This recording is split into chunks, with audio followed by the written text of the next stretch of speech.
Good morning people! Welcome back to another vlog. So, tapos na akong kumain. Croissant. Si Kira, nilutuan ko na naman siya. Actually, kumain na siya ng fruits. Pero gusto na niya kumain ulit kasi sabi ko, kumain pa siya kasi maaga pa. Yung kinain niya lagi is croissant. Grabe yung iyak ni Kira half an hour ago. Kasi dapat si Dave, naalis siya papuntang work after na ng kanyang concert sa school. Pero tumawag yung staff ni Dave kasi katabi niya ako. Tumawag, sabi na parang may problema ata sa sasakyan niya, hindi siya makapunta sa work. So, kailangan ni Dave pumunta. So, yeah. Kaya yun, umiyak si Kira kasi gusto nga ni Kira makita ni Dave yung performance niya today. So, walang magawa si Dave kasi nga kailangan niyang pumunta. Yun. So, ako na lang at saka si mother-in-law. Tapos, i-video ko na lang para makita ni Dave mamaya. May pupunta naman si Dave sa work. Yun nga lang after pa ng kanyang concert. Pero, he needs to go kasi, di ba, kung mayroong problema sa staff niya, siya yung pupunta. Wala siyang choice but to go. Yun. Anyway, mag-ready muna ako. Tapos, punta na kami sa school. Tapos, bigay mo natin yan kay Kira para maka-wash na.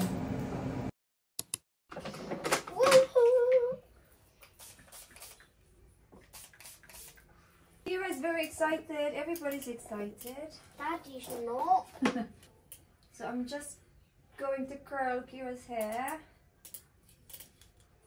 I'm gonna put some colour in it. Because today is a very special day.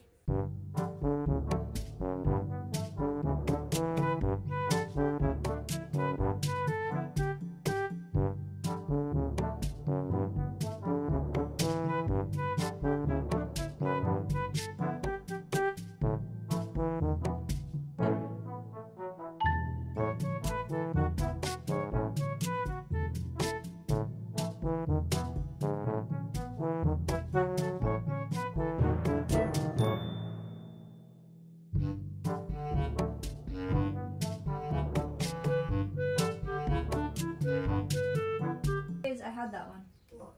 About 8 years. Jeez, Yeah. Daddy gave it to me. imagine if you said 40. Brush again. Put it on the side. And then where is your blue? I'm gonna put pink. No, I'm talking about the clip here. I'm not gonna put a clip in. You're not gonna put a clip? No, and I left that at school with my... So, tapos na si Kira. Ako, tapos na din. Nakapag-kilay na ako. Presentable na yung mukha natin. So, soon is, papunta na kami sa school. Si Kira, excited na siya masyado. Kasi yung mga performing, gustong-gusto niya talaga yan. Naiinis talaga ako dito banda sa book na to. But anyway, I'll see you na lang pag nasa school or naglakad kami, guys. Okay? Nandito kami sa labas sa school.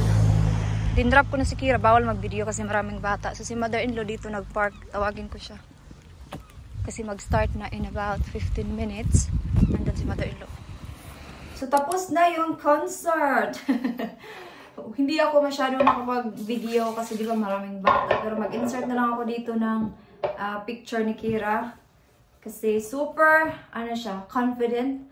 Is talagang parang gusto niyang itodo. Alam niyo yung gusto niyang itodo pero I need to a little bit calm. You know, ganyan yung nakakita ko kay Kira kanina. Kasi she's into performing talaga. Kaya hindi siya napapagod sa mga ganyang activities sa school. Meron na namang performance.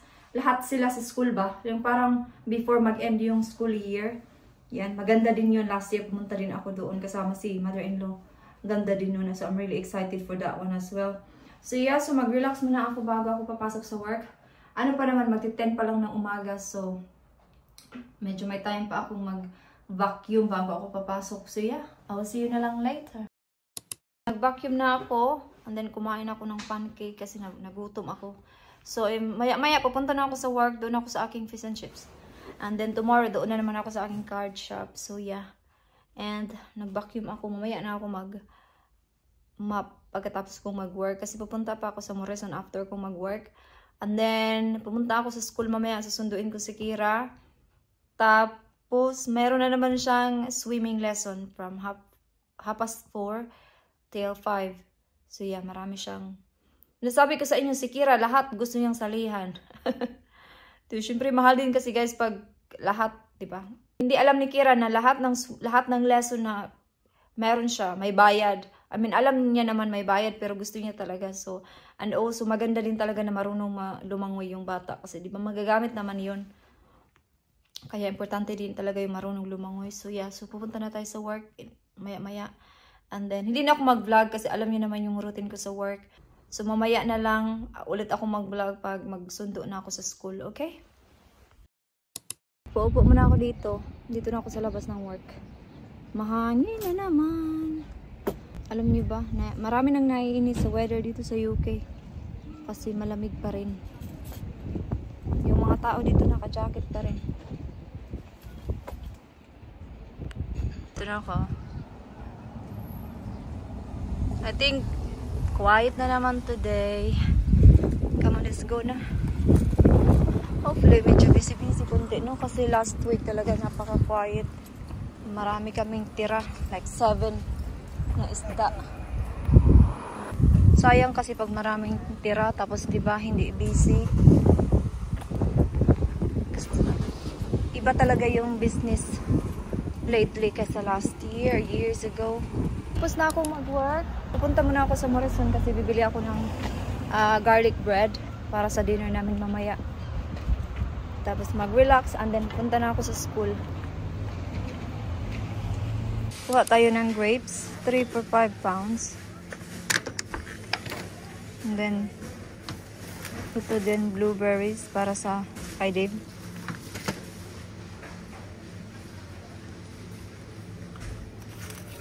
Dalawa na.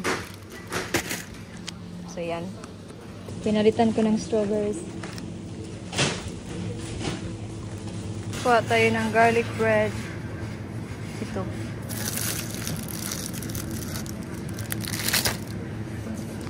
Ang quiet. So, nandito na ako ngayon sa bahay. Kumuha lang ako ng chicken. Kasi ila-lunch ko yan. So, yan. Nakita nyo na to. And then, kumuha din ako ng manok para mamaya i-fried chicken ko.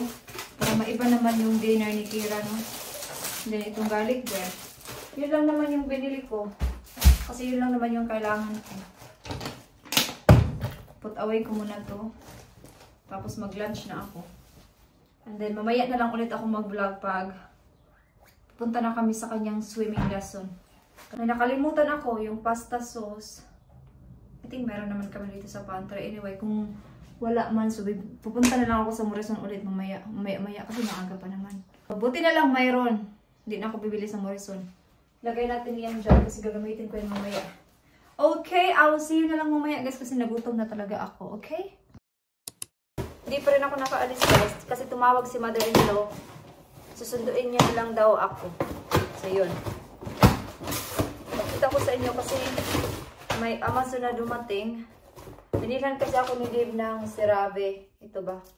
Ito yung aking lotion, di ba? Paubos na kasi. Di ba nung nag-vlog ako doon sa Superdrug, hindi ako bumili kasi nga mayroon pa akong lotion. Pero kagabi, sabi ni Kira, Ma'am, our lotion is empty. So yun, narinig ni Dave. Sabi niya, ako na lang bibili. So, ito na. May lotion na ako. Nakatipid na tayo, no? Kasi binilhan tayo ng lotion. Sure. Ganyan naman talaga yan si Dave. Minsan pag may mga kailangan ako tapos meron siyang in-order sa Amazon. Tinatanong niya ako kung meron pa daw akong ipabili sa Amazon, mga ganun. Then lang muna yung kalat ko kasi aalis tayo. Ito yung ginagamit ko sa katawan ko tapos ito na din yung sa mukha. Maganda siya. Yan siya, oh. Tapos ano na siya, malaki na siya. Malaki na rin to 454 grams. Diba? Malaki.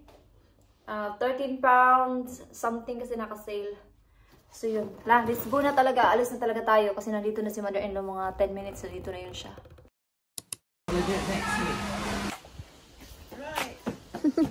Tapos na yung swimming lesson. Agay! Agay! Agay! Yeah, 1, 2, 3. Boy! So we're home! So it's time to cook dinner. So ito na yung manok kanina. So bago ako umalis, binabad ko lang siya sa salt, pepper, vegeta at nilagyan ko din siya ng paprika. So, magluluto na tayo ng spaghetti. Okay? Half an hour lang naman yung lesson ni Kira. Saglit lang.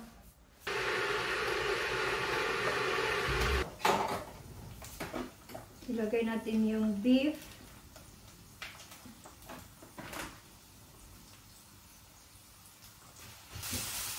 Hindi, pauwi pa lang. Hindi ko na ipakita sa inyo kasi alam niyo naman kung paano magawa ng spaghetti. Tapos lagyan ko lang naman siya ng ganito. Lagyan ko lang siya ng beef stock para pangsabaw ba, para maluto muna yung beef bago ko ilagay yung red sauce. Ayan na siya. Ito na yung noodles.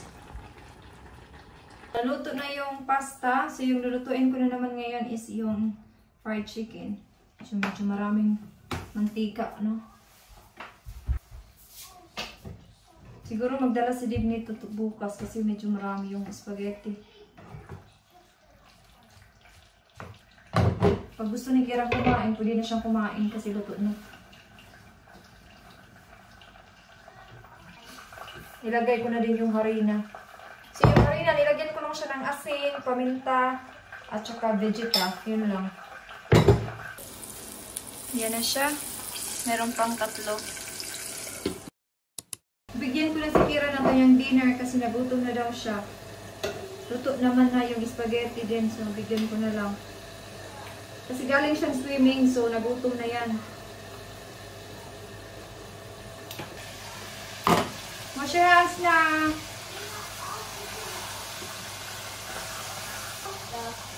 Yeah. Ito na yung dinner niya. Yan, kumain na siya. Si Kira, hindi pa naubos yung chicken niya. Nanghingi na naman siya. Sabi ko, ubusin mo muna yan para bigyan ulit kita.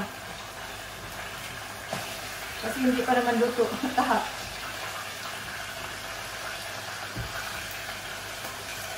Tingnan nyo yung chicken ni Kira.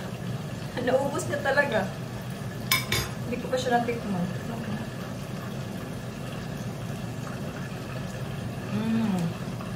Crap.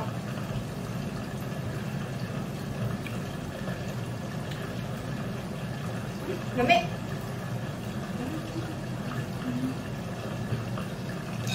Kunti lang natira. Good job, Kira. Nandiyan na si Dave. Okay. Sayang yung sobra. Nilagay ko na lang sa plato ni Dave. Nag-ano din ako ng garlic bread para kay Dave kasi hindi yan kumakain ng chicken drumsticks. Ako lang at saka si Kira kumakain yan.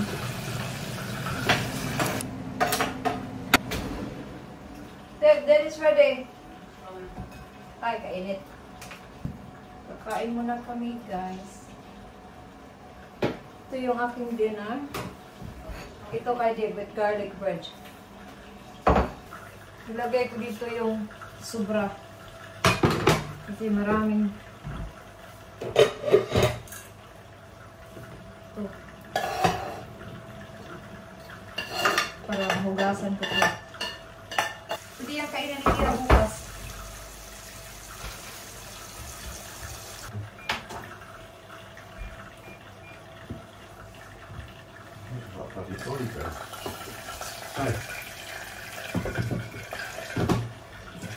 Sabi ni Dave, parang Jollibee daw.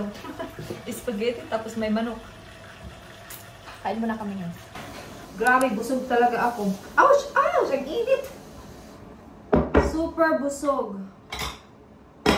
Natural, 2 yung nakain ko. Manok. Ayan. So kayo, ano yung dinner nyo dyan? I-comment nyo yung mga dinner nyo. Kasi ako na minsan wala na talaga akong idea ano yung i-dinner namin.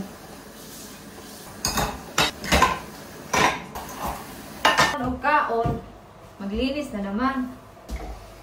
Like, gusto ko talaga bago ako matulog, malinis na para pag gising sa umaga maganda yung mood. Kasi pag hindi maganda yung mood, that means makalat. Di ba maganda ang mood sa umaga pag pagising mo? Walang kalat, mga ganyan.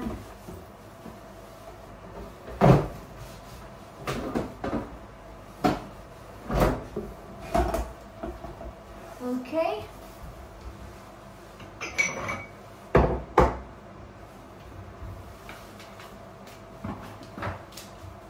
Ito yung ginagamit namin tea. Hookah.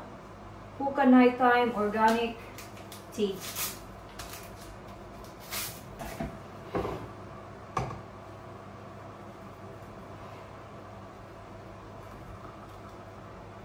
Okay, mag-tea na tayo guys. Iwan ko lang muna kay Dave dyan kasi nag-shower pa siya.